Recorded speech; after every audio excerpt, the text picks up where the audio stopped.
On January 7, 1942, in East Prussia, deep within the concrete bunkers of the Lair, Adolf Hitler sat with his inner circle and delivered a verdict that would seal the fate of the Third Reich. With a tone of utter contempt, he dismissed the United States of America. To the Führer, the American giant across the Atlantic was a decaying country, a mongrel society torn apart by racial impurity and social inequality. He told his commanders that a nation defined by business and comfort, half Judaized and half negrified, could never hold together in the fires of a total war. In his eyes, Americans had no future. 7,000 miles away, in a cramped shipyard office in Richmond, California, a 57-year-old industrialist named Henry Kaiser was scribbling a sketch on a piece of hotel note paper. This man had never built a ship in his life. He built dams, roads, and bridges. Yet, this unlikely figure was about to slap the face of the Nazi warm machine in a way Hitler could not even conceive. Welcome to today's program. If World War II was a gamble, Germany's greatest miscalculation was not the Russian winter, but a fundamental misunderstanding of the United States. This was not just a military conflict, it was a collision of cognitive dimensions. Today, we are going to tell the story of how a nation dismissed by Berlin as weak, decadent, and obsessed with pleasure transformed overnight. It transformed into the most terrifying, industrial juggernaut in human history. Let us turn the clock back to before the first shot was fired. At that time, German military intelligence was unanimous in its assessment of America, and remarkably arrogant. Their conclusion was that America was a nation of businessmen and consumers, not warriors. In 1939, the United States Army was smaller than the Army of Portugal. Its factories were churning out automobiles and refrigerators, not tanks and aircraft. An entire generation of Americans had grown up in the shadow of the Great Depression and isolationism. They were accustomed to comfort and averse to sacrifice. Hitler's advisors assured him that America's claims of war production potential were merely propaganda. When President Roosevelt announced in 1940 that the U.S. would produce 50,000 planes a year, the German hiked him and dismissed it as fantasy. After all, in 1939, total American military aircraft production was fewer than 3,000 planes. To the precise engineers of the Reich, expecting that number to multiply 20-fold was simply a delusion. Hermann Göring, the head of the Luftwaffe, was particularly scornful. He had built the German Air Force from nothing into the most feared aerial power in Europe. He knew what it took to build modern combat aircraft, precision engineering, specialized alloys, and a workforce trained for years in the art of manufacturing. Göring looked at the American workforce, those automotive assembly line workers, and laughed. He believed you simply could not turn a car factory into an aircraft plant. He thought the tolerances were too fine and the systems were too complex. However, the Germans were making a fatal error in their judgment. They were measuring America's wartime potential by its peacetime performance.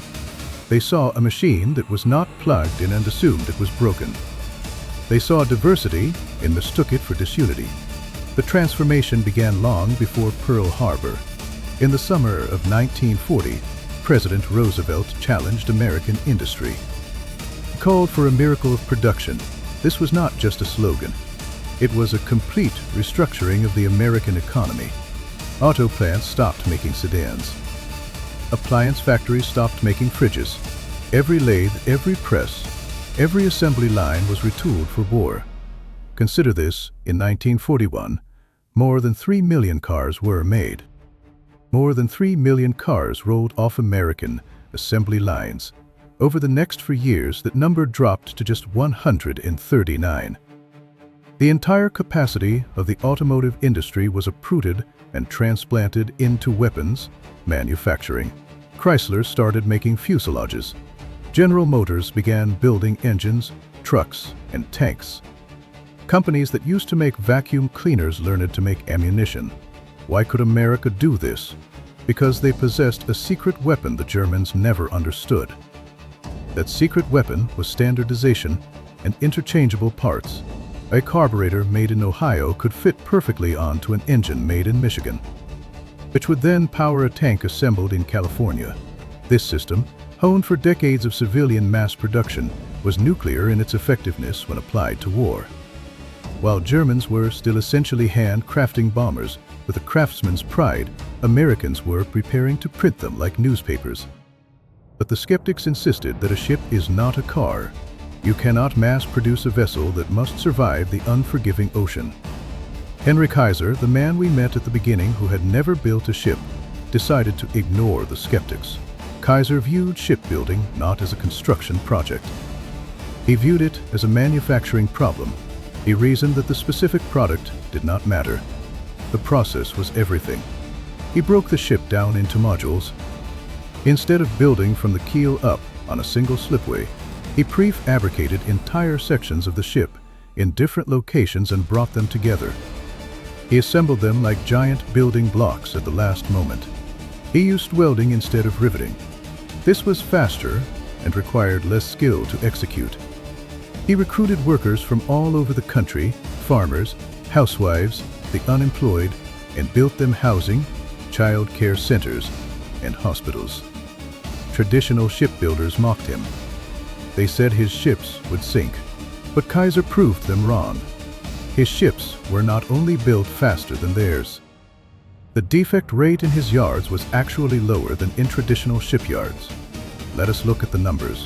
In 1941, building a Liberty ship, a standard cargo vessel of the war, took an average of 230 days. By 1942, Kaiser's yards had compressed that time. They compressed the time to 45 days, then 30, then 20. In November 1942, to demonstrate the sheer power of this system, Kaiser's Richmond Yard set a record that still defies belief. The Robert T. Peary was launched just 4 days, 15 hours, and 29 minutes. It took less time to build that ship than it took a German U-boat to cross the Atlantic. At this very moment, the German Navy was facing a crisis. They were facing a strategic crisis they had not anticipated. Admiral Karl Dönitz, commander of the U-boat fleet, had based his entire strategy on a cold calculation. If German submarines could sink Allied merchant ships faster than the Allies could build them, Britain would starve. In the early months of 1942, this strategy seemed to be working.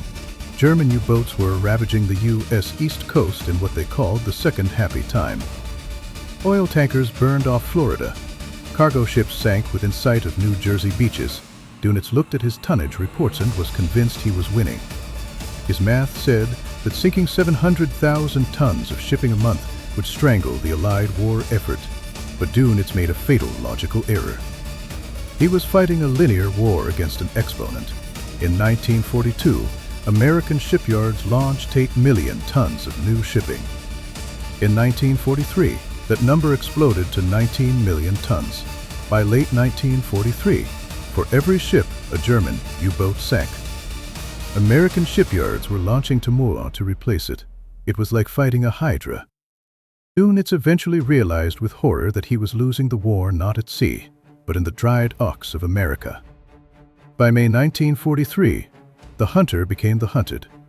Allied technology and sheer numbers overwhelmed the U-boat wolf packs. On land, the same miracle was happening in Detroit. The Ford Motor Company built the Willow Run plant. It was the largest factory under a single roof in the world, specifically to build the B-20 for Liberate Air bomber. It was a chaotic start. Critics called it "Will it run?" But once the assembly line issues were solved, the factory became a monster. At its peak, Willow Run was producing one heavy bomber every 63 minutes. In a single month, they built 453 planes. This was not just about steel and aluminum. It was a story about people. It was about the Rosie the Riveters. Women who took up tools they had never touched before. In Kaiser's yards, nearly a third of the workforce was female. African Americans migrated from the segregated South to find work in northern factories. This diverse workforce, which Hitler had derided as a mongrel weakness, proved to be America's greatest strength. They did not need years of apprenticeship like German workers. thanks to Kaiser's simplified systems. A new worker could become a competent welder in 10 days. Hitler had bet that a free, diverse society could not organize for total war. He was wrong. The diversity sparked innovation, and the freedom allowed for rapid adaptation. But production is one thing, combat is another.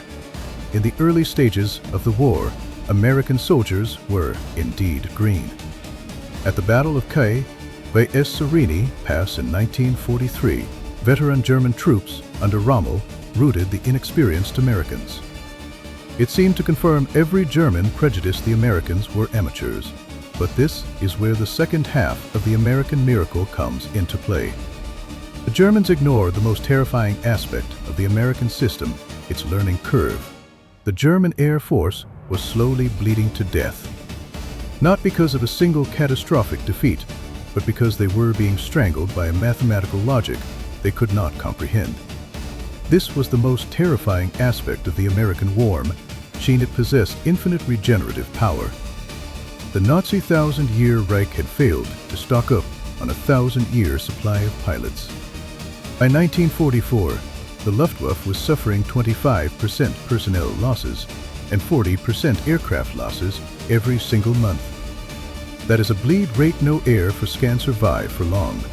The German elite pilots, men with years of training and hundreds of flight hours, they were dying one by one.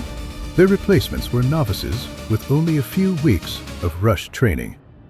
Once that vicious cycle began, the end was inevitable.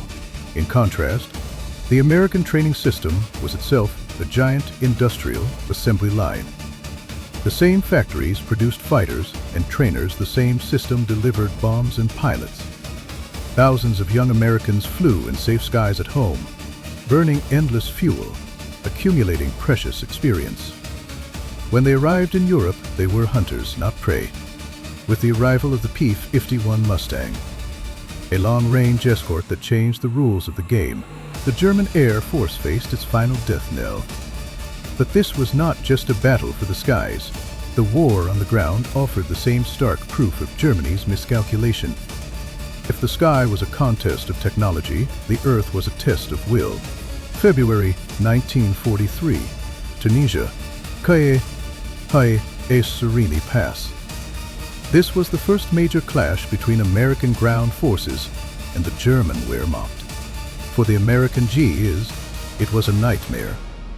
Field Marshal Rommel's Afrika Corps, battle-hardened veterans, sliced through American lines like a hot knife through butter. U.S. troops panicked, abandoned equipment, and the command structure collapsed. American casualties and POWs exceeded 6,000. In that moment, the prejudices of the German generals seemed perfectly confirmed. German officers surveying the abandoned tanks, they wrote scornfully that Americans were, indeed, as the Führer said, soft and disciplined amateurs. Even Rommel dismissed them. However, Rommel soon noticed something that unsettled him. After that catastrophic defeat, the Americans did not collapse. They did not devolve into infighting. They recovered with a speed that defied logic. This was the U.S. Army's self-repair mechanism. Within weeks, the commander was fired, replaced by General George S. Patton. He hit the demoralized Second Corps like a storm. He brought harsh discipline, polished boots, ties, constant readiness, and a completely new tactical mindset. He forced soldiers to adapt to the cruelty of war, forcing infantry, tanks, and artillery to work as a single fist. Simultaneously, the U.S. Army hiked and did not bury the scandal of Quai Serini. General Leslie McNair dissected the failure. Problems were turned into lessons. Lessons were turned into manuals. Manuals were distributed to every training camp. This was the fundamental difference. German military culture was often rigid and fixated on individual brilliance. The American military machine was a giant learning organization. Failure was just data input. The mistakes of Quai Serini became the curriculum for recruits in March 1943. As historian Carlo D'Este later noted, even the Desert Fox had to acknowledge the speed of American evolution. Rommel wrote in his diary about their recovery. He wrote that although we have to wait for Patton's army to land in France to see the most astonishing achievements, this army recovered very quickly. He realized he was no longer fighting a static target, but an opponent that was evolving in real time.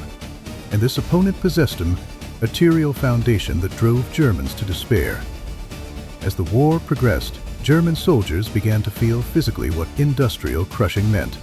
On the Western Front, a German infantry company had to count every bullet. They were shocked to find that American sentries would call in an entire artillery battalion just to suppress a few suspected shadows. That wall of fire that cost is no abject expenditure of ammunition was psychological torture for Germans used to scarcity. German commanders tried to use brilliant tactics to outflank the Americans, only to find that brilliance means nothing against absolute firepower. When your flank is surrounded by hundreds of tanks, the sky is black with thousands of planes, and your supply lines are cut, individual heroism cannot save you. There is a widely told story that captures the mindset of the German soldier at the end. After D-Day, a group of German POWs were being marched to the rear. They saw American field kitchens dishing out hot food. They saw G's tossing away half-smoked cigarettes. They saw piles of chocolate, gum, and nylon stockings. But what broke them was seeing the line of supplied rucks, endless, stretching to the horizon. Many trucks were running empty, just to keep the schedule. The Wehrmacht was still relying on horse-drawn wagons for supplies. In that moment, many German veterans knew the war was over. They had not lost to tactics, they had lost to logistics. They had lost to the wasteful capitalism they had been taught to despise. By late 1944, Hitler launched his last desperate gamble in the Ardennes forest, the Battle of the Bulge. It was a microcosm of the entire war. Germany scraped together its last elite panzer units, hoping bad weather would ground Allied air power. Initially, they achieved tactical surprise surrounding American troops at Bastogne. But what happened next shattered German hopes forever. When the weather cleared, thousands of Allied planes darkened the sky. General Patton's Third Army executed one of the most astounding maneuvers in military history, turning an entire army 90 degrees in days, swinging like a giant hammer to smash the German flank and relieve Bastogne. This massive mechanized movement required oceans of fuel. It required thousands of trucks, precise scheduling, and absolute air superiority. Everything the Germans thought the Americans could not do. Until the very end, Hitler refused to believe reality. In April 1945, with the Red Army at the gates of Berlin and Americans sweeping across Western Germany, he was still in his bunker moving non-existent armies on a map. He died unable to comprehend how that mongrel nation, that decaying society, had produced the torrent of steel that destroyed the Third Reich. Let us look back at those cold, burning numbers one last time. From 1940 to 1945, American industry produced 297,000 aircraft, 86,000 tanks, 193,000 artillery pieces, and 2 million army trucks. This was not just a victory of productivity, it was a total refutation of arrogant prejudice. German intelligence saw immigrant communities and assumed weakness. They thought democracy meant chaos and diversity meant division, but they were wrong. They did not see that this diversity fueled constant innovation. They did not see that the messy democratic arguments concealed a deep social contract. They did not see that the commercial spirit they despised bred the world's most efficient managers. When freedom was threatened, when that seemingly loose society mobilized, every ordinary American became a gear in the machine. As Japanese Admiral Yamamoto feared, after Pearl Harbor, the Axis had awakened a sleeping giant and filled him with a terrible resolve. Henry Kaiser, the outsider sketching on hotel stationery, kept his promise. His shipyards built the Liberty ships that won the Battle of the Atlantic, and later carried the Marshall Plan supplies to rebuild a shattered Europe. And the dictator in the wolf's lair who laughed at America ended his life in the ruins. The history of World War II teaches us that underestimating the resilience and potential of a free society is the most expensive mistake a dictator can make. The war was decided not just on the battlefield, but in the factories, on the assembly lines, and in the awakening of millions of ordinary citizens. The Germans bet that America was a house of cards. They crashed into a block of granite. That is the story for today.